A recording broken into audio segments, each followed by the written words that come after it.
दोस्तों जय भीम, जय भारत, नमो बुद्धाय। भाइयों बहनों, आप सभी का हमारे यूट्यूब चैनल अम्बेडकरवादी एवं प्रकृति प्रेमी ऑफिशियल चैनल में हार्दिक स्वागत है, अभिनंदन है। मैं हूं पंकज अम्बेडकर। दोस्तों जैसा कि आप सभी लोग जानते हैं, हमारा उद्देश्य है बाबा साहब के मिशन को, ज्योतिबा फुले जी के मिशन को, साबरमती पेरियार ललित सिंह यादव जी के मिशन को डोर टू डोर पहुंचाना, बहुजन साहित्य को, दलित साहित्य को घर घर पहुंचाना। इसके लिए आप हमारी वीडियो को ज़्यादा से ज़्यादा शेयर करें, हमारे चैनल को सब्सक्राइब करें और कमेंट में जय भीम लिखना ना भूलें, क्योंकि आप जब कमेंट में जय भीम लिखेंगे तो हमें पता चलेगा कि हमारी वीडियो हमारे लोगों तक पहुंच रही है जो जागरूक हो रहे हैं।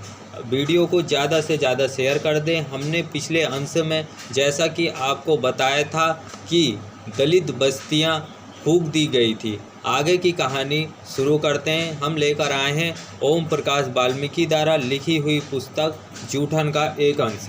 उन्हीं दिनों गुजरात में आरक्षण विरोध ने उग्र रूप धारण कर लिया था।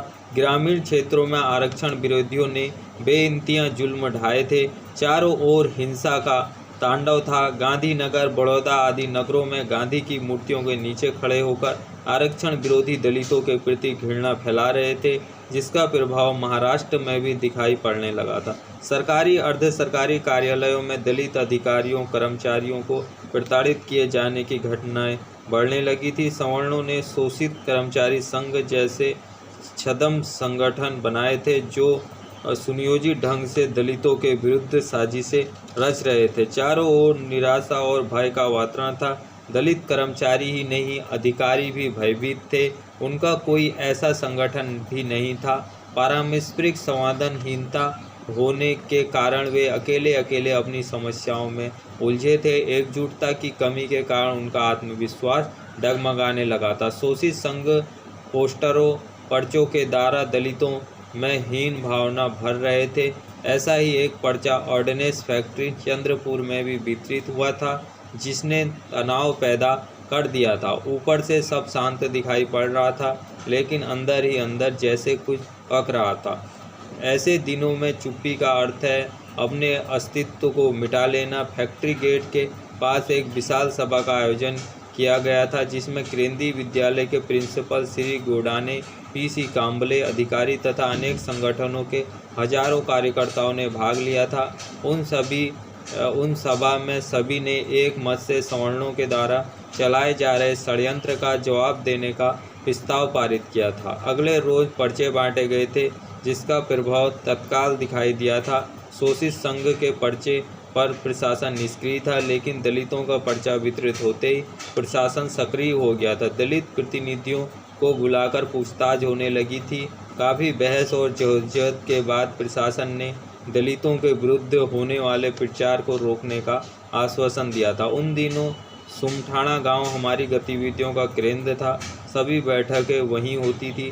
शोषित संघ से निपटने की रणनीति तैयार हुई थी, ताकि दलित कर्मचारियों का मनोबल टूटने से बचाया जा सके। इन हालात में परस्पर सौहार्द लगभग खत्म हो गया था। सांप्रदायिक एवं जातिवादी ताकतें अपने षड्यंत्रों में सफल हो गई थी। वे कर्मचारी के बीच घृणा के बीज बो चुके थे, जिसे मजदूर एकता जिंदाबाद के नारे लगाने वाले संगठन भी रोक नहीं पाए थे। दलितों गैर दलितों के बीच यह घृणा की खाई लगातार बढ़ी है, जिसे पाटने का इरादा कहीं दिखाई नहीं पड़ा। जब दलित अपनी अस्मिता के लिए उठकर खड़ा होता है तो उस पर जातिवादी होने का आरोप लगा दिया जाता है। यह आरोप लगाने वाले वे लोग होते हैं जो जातिवाद के कट्टर समर्थक हैं। यह एक चाल है परंपरावादियों और यथास्थिति बनाए रखने वालों की, जो दलितों के प्रति हमेशा शंकाग्रस्त हैं। दोस्तों, गुजरात में सवर्ण लोगों ने दलित कर्मचारियों का मनोबल तोड़ने के लिए उनके लिए अलग अलग प्रकार के हथकंडे अपनाने शुरू कर दिए थे, और जो सवर्ण और दलित की बीच की खाई थी उसको पाटने का काम किया। शोषित संघ नामक एक संघ बनाया, जिसका काम था कि दलित कर्मचारियों को परेशान करना, और उसके पर्चे ऑर्डिनेंस फैक्ट्री में भी पहुंच गए। वहाँ भी अंदर ही अंदर कुछ पक रहा था, जिसकी बू आ रही थी, और जगह जगह दंगे कराए जा रहे थे सवर्णों द्वारा, और कई दलित बस्तियां उस समय फूंक दी थी। और फिर जो दलित समाज के कर्मचारी लोग हैं उन्होंने वो चुपचाप सहन कर रहे थे, क्योंकि उनकी एकता नहीं थी। एकजुटता की कमी होने के कारण उनको सब चीज़ सहन करना पड़ रहा था। उनका आत्मविश्वास भी जवाब देने लग गया था।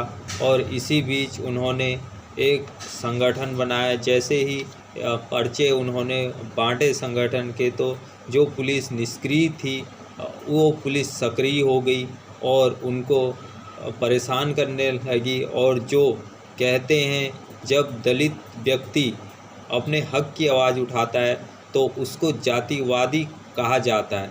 जो जातिवाद के कट्टर समर्थक हैं वही उसको जातिवादी कहने लगते हैं। वीडियो को ज़्यादा से ज़्यादा शेयर कर दे, जिससे कि दलित साहित्य ज़्यादा से ज़्यादा लोगों तक पहुंच सके। दलितों के ऊपर क्या बीती, कई देहात हैं, गांव हैं जहां आज भी दलित समाज परेशान है।